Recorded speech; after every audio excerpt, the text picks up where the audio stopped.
Singapore, AP, embarking on a self-described mission of peace. President Donald Trump's seat-of-the-pants foreign policy is facing its toughest test yet as he attempts this week to personally broker an end to North Korea's nuclear program in talks with Kim Jong-un. The impulsive American president, who just this weekend sowed chaos within the Western alliance, is set to face his match on the global stage as he prepares to meet Kim in Singapore on Tuesday. In the historic first meeting between the leaders of the technically still warring nations, Trump is prioritizing instinct over planning. Unlike traditional summits between heads of state, where most of the work is completed in advance, U.S. officials say the only thing certain ahead of these talks will be their unpredictability. Ever since Trump shocked allies, White House officials and, by some accounts, the North Koreans themselves when he accepted Kim's March invitation for a meeting, the two leaders have lurched toward an uncertain encounter that could affect millions. It's unknown territory in the truest sense, but I really feel confident, Trump told reporters Saturday. I feel that Kim Jong-un wants to do something great for his people and he has that opportunity and he won't have that opportunity again. Trump landed in Singapore on Sunday evening, about 4 hours after Kim arrived in the island city-state. The two are scheduled to meet for the first time Tuesday morning. Trump's engagement with Kim fulfills the North Korean ruling family's long unrequited yearning for international legitimacy, itself a substantial concession after more than a generation of U.S.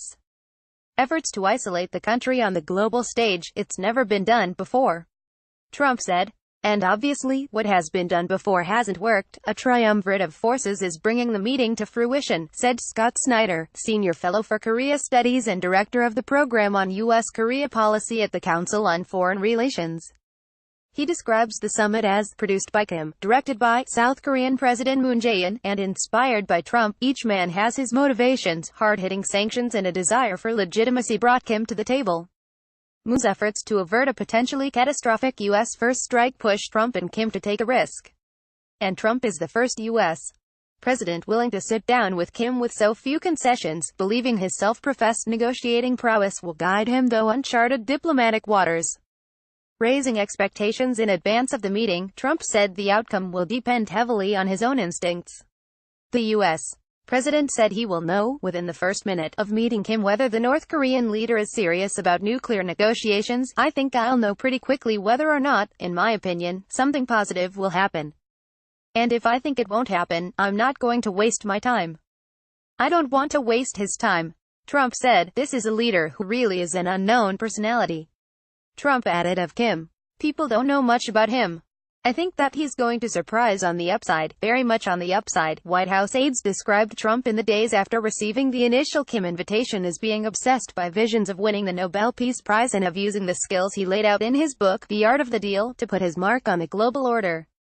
In recent weeks, though, Trump's enthusiasm has been tempered somewhat by the challenge of deal-making with such an unpredictable opponent. And there are worries from the White House to East Asian allies that Trump's desire for an agreement will lead him to accept any deal, even if it's a bad one. Trump is dangling before Kim visions of protection, economic investment and even a White House visit, in return for a commitment to abandon his nuclear weapons program. Kim, U.S. officials say, has agreed to put his stockpile of 50 or more weapons on the table for negotiation, but the two countries have offered differing visions of what that would entail.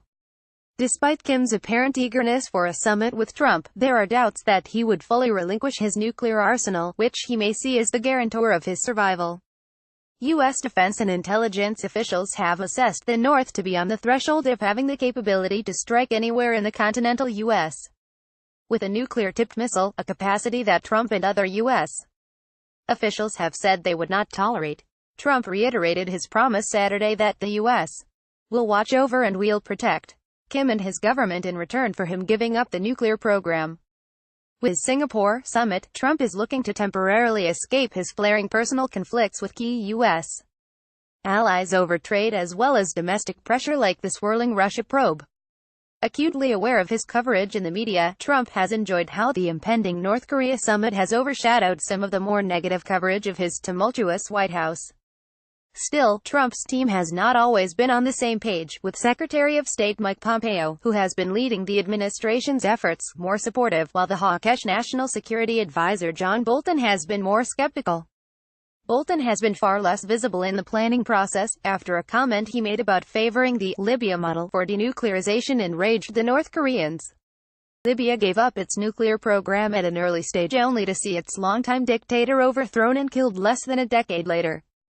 En route to Singapore, Trump left behind a trail of diplomatic wreckage as he exited the annual Group of Seven summit Saturday in Quebec, highlighting the extent to which he increasingly keeps his own counsel, eschewing the cautionary advice of aides and confident in his ability to single-handedly attempt to redraw the global order. In Canada, the U.S. president threatened longtime allies over trade practices at a defiant exit press conference before abruptly withdrawing his endorsement of the group's final joint statement and tweeting that host Prime Minister Justin Trudeau was weak. His message from Quebec to Singapore is that he is going to meld the industrial democracies to his will, and bring back Russia, said Steve Bannon, Trump's former campaign and White House advisor.